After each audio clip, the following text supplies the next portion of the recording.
पहली बात आप समझिए कि बिहार में इतनी गरीबी है क्यों। बिहार में इतनी गरीबी इसलिए है कि गरीबी से निकलने के लिए जो 3 रास्ते हैं वो तीनों रास्ते लोगों के लिए बंद हैं। गरीबी से रउआ कैसे निकल सकीला? अगर रउआ घर में कोई पढ़ लिख जाई, और बाल बच्चा अगर पढ़ लिख जाई, ओकरा नौकरी मिल जाई तो रउआ गरीबी से निकल जाई। दूसरा रास्ता ये है कि अगर आपके पास जमीन हो खेती योग्य तो आप खेती किसानी करके गरीबी से पार पा सकते हैं। और तीसरा रास्ता ये है कि अगर पढ़ाइयों नहीं खे, जमीनों नहीं खे, पैसा होके तो दुकानदारी रोजगार उद्योग करके आप आगे बढ़ सकते हैं। तो बिहार में शिक्षा की हालत यह है कि स्कूल से खिचड़ी बट रहा है और कॉलेज में डिग्री बट रहा है। पढ़ाई दोनों में कहीं नहीं हो रहा है। स्कूल में तो खिचड़ी बटाते बा, रोज बतियाते बा नहीं जा, लेकिन कॉलेज में भी जहां बिल्डिंग बा, टीचर लोग बाड़न जा 10-10 हजार लड़का में नामांकन भी करैले बाड़न, पढ़ाई हो जो नहीं हो। लड़का एक हाली गई कॉलेज में नाम लिखवावे, दूसरा हाली गई एडमिट कार्ड लेके परीक्षा देवे, तीसरा हाली गई डिग्री लेवे। तो जब आपका लड़का पढ़िए नहीं रहा है, खिचड़ी खा रहा है और डिग्री ले रहा है, तो मजदूर नहीं बनेगा तो कलेक्टर तो बनेगा नहीं। तो ज्यादातर जो परिवार हैं उनके बच्चों को पढ़ लिख कर आगे बढ़ने का, गरीबी से निकलने का जो रास्ता है वो बंद है। दूसरा हमने आपको बताया जमीन। तो बिहार में 100 में 60 आदमी के पास एक धूर भी जमीन नहीं है। पूरा देश में 100 में 38 आदमी के जमीन नहीं थे, लेकिन बिहार में 100 में 60 आदमी के पास एक धूर जमीन नहीं है। क्योंकि पिछले 75 साल में भूमि सुधार को लेकर यहाँ कोई काम ही नहीं किया गया है। वह दाखिल खारिज करावे जातनी आपन जमीन के तो में 3000 घूस लागत। जमीन का कोई रिकॉर्ड ही नहीं है। वो 4 गो अटर्नी जो दलाल है, कर्मचारी है, सीओ है, उसी के मर्जी पर है। भूमि सुधार को लेकर इस राज्य में कोई काम आजादी के बाद नहीं किया गया है। पिछला बार भूमि के सर्वे भइल रहे 1917 में, तो 105 बरिस हो गई। तो 60 आदमी के पास तो जमीनें नहीं है।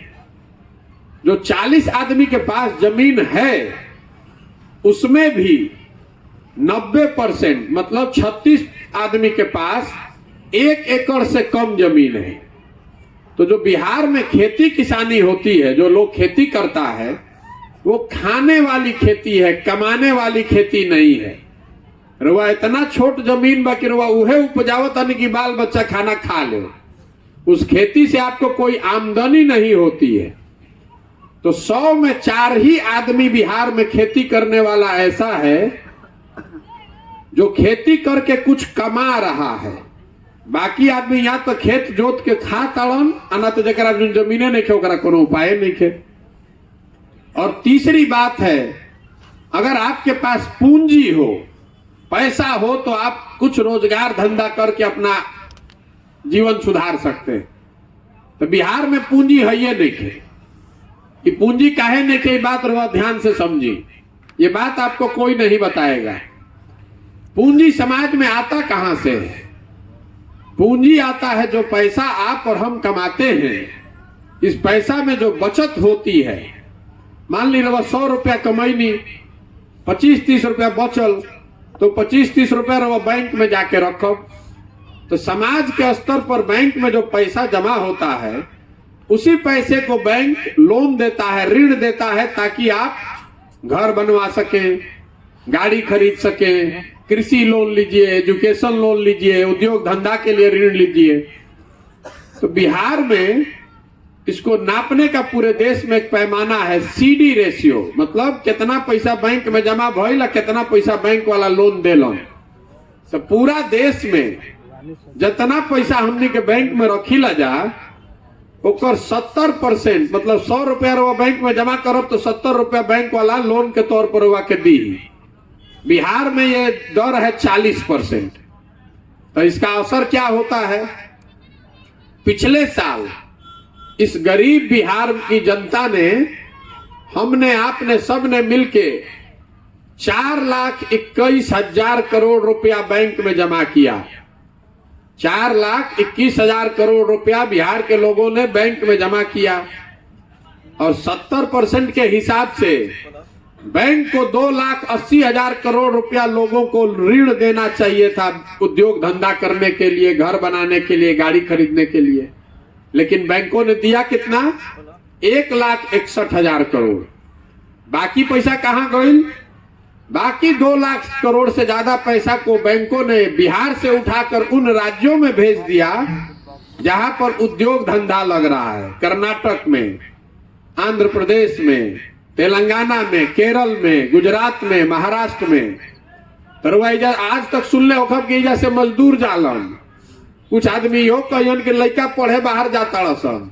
हम आपको नई बात बता रहे हैं कि बिहार में सबसे ज्यादा गरीबी का कारण ये है कि यहाँ से पूंजी का जो पलायन है, जो पैसा हम और आप बैंक में रख रहे हैं, ये बैंक वाला सब पैसा यहाँ से उठाकर दूसरे राज्य में भेज रहा है। रिजर्व बैंक ऑफ इंडिया का डेटा है, हर साल इसको जारी करता है रिजर्व बैंक कि कितना पैसा बैंक में जमा भइल, अब बैंक वाला उस पैसे का क्या किया।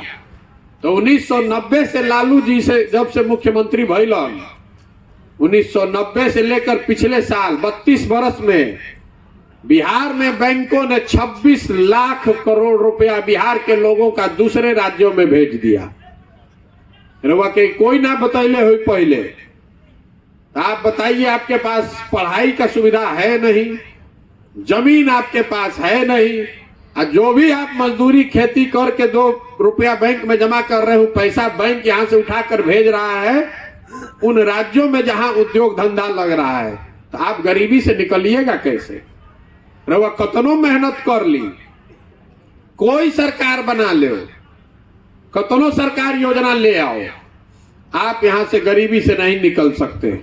यही से रवा देखा था नहीं, पीढ़ी दर पीढ़ी जो मजदूर रहे कर लड़का फिर मजदूर बा, उसका लड़का फिर मजदूर है।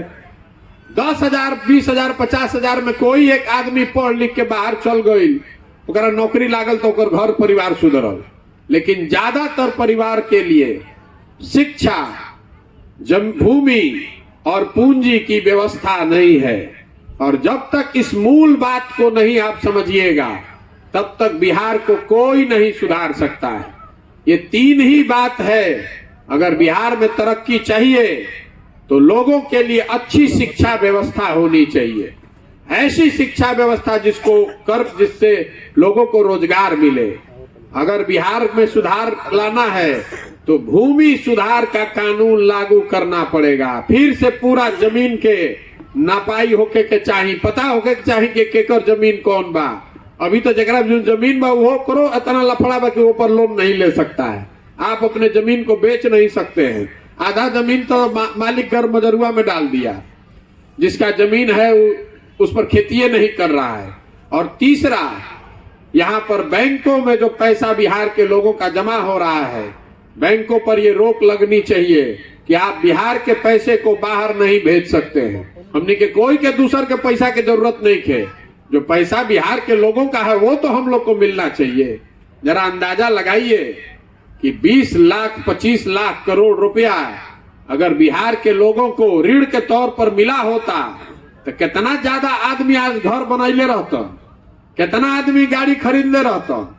अगर हजारों घर बनेगा तो उतना सीमेंट बिकेगा, उतना लेबर लगेगा, उतना रोजगार मिलेगा।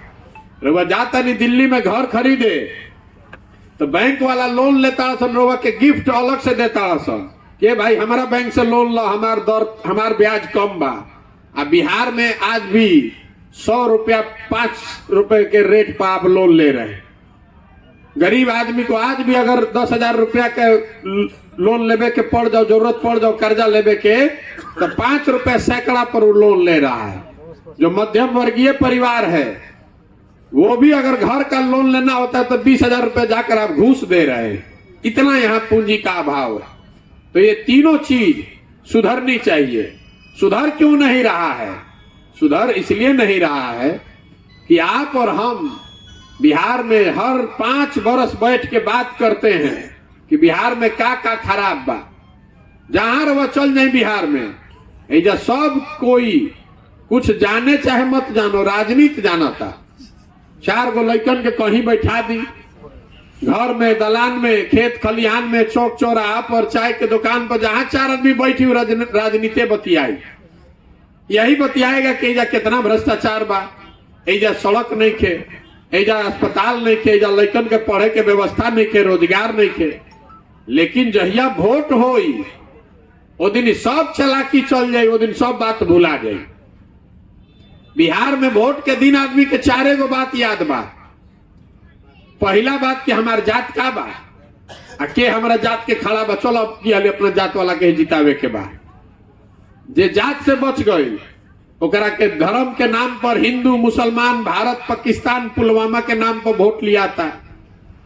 तो काल तक रवा संकल्प ले ले रही कि अब की हाली है बीजेपी के एमपी के ना जिताई भी, तो 5 वर्ष में मुंह नहीं कम देखले। लेकिन जहिया वोट होई 2 दिन पहले हल्ला हो, ए भाई सब हिंदू एक हो जा, मुसलमान ना जीते के चाहिए। कोई गलती से अगर पूछ दिलस काहे दिहल जाओ भाई, तो करे के आदमी चढ़ जाता ओकरे सर पर। है तारा बुझाता, ऊपर देखो ऊपर, एजा देश पर खतरा लागल बा, पाकिस्तान के सबक सिखावे के बाद तू नाली गली में जुड़ाइल बड़ा। छोड़ा एमपी के, मोदी जी के देखो, सीधे ऊपर देखा भाई, ऊपर नीचे काहे देखा तारा। तो जाके भाजपा के दे देनी। फिर जे दोनों से बच जाता तो कहता कि भैया कुछो हो जाओ, और ललटेन वाला राज ना चाहिए, वो अपराध का जो जंगल राज था वो नहीं चाहिए। रवा नहीं न जानत, 4 बजे इतना खतरा रहे, आदमी सरे छोड़ के भागत रहे, घर में घुस के अपराधी मारत रह सब। तो रवा विधायक के कसम खैले बानी कि अब की हालिया विधायक के ना जिताई। तो चुनाव से पहले हल्ला भइल, अरे बाप रे ललटेन वाला जीतो तारा सब। तो कहे भाई छोड़ो भुला ई सब बात, कोई समूह रोक ललटेन ना आवे के चाहिए, चलो करे के मन मार के दो। जे तीनों से बच गए तो चौथा हमने के मुसलमान भाई लोग बा। मुसलमान कह रहा है कि भैया जिए चाहे मरे, इन लोग की हालत सबसे खराब बा।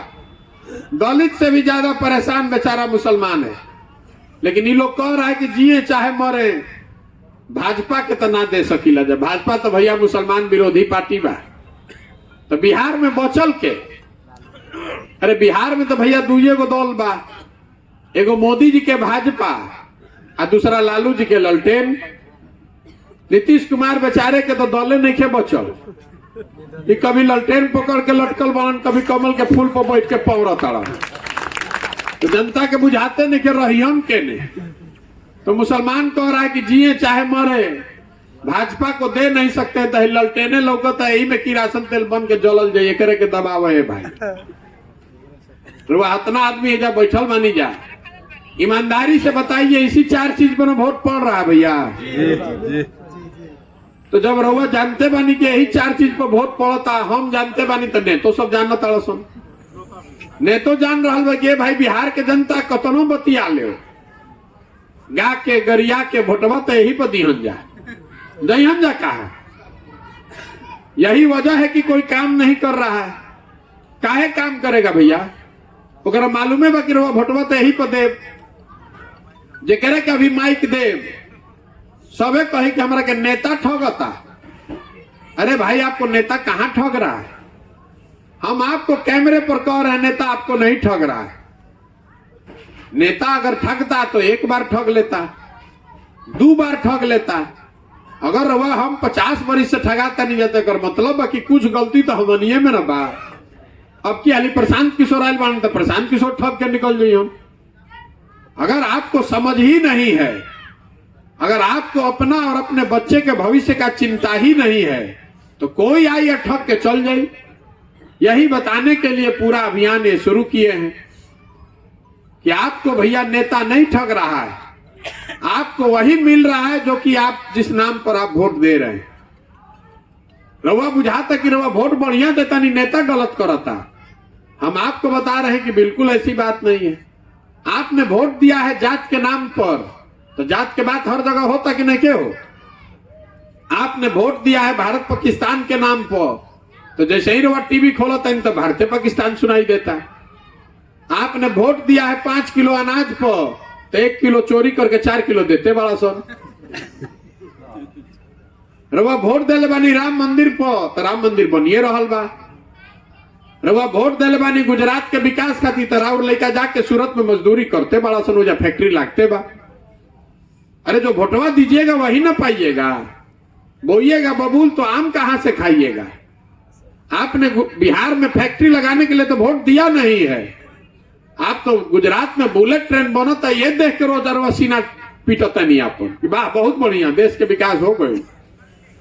तो आप अगर गुजरात के बुलेट ट्रेन को देख के देश का आत्मगौरव समझ रहे हैं और वोट उसी नाम पर दे रहे हैं, तो आपका लड़का तो गुजरात में जाके मजदूरी न करेगा।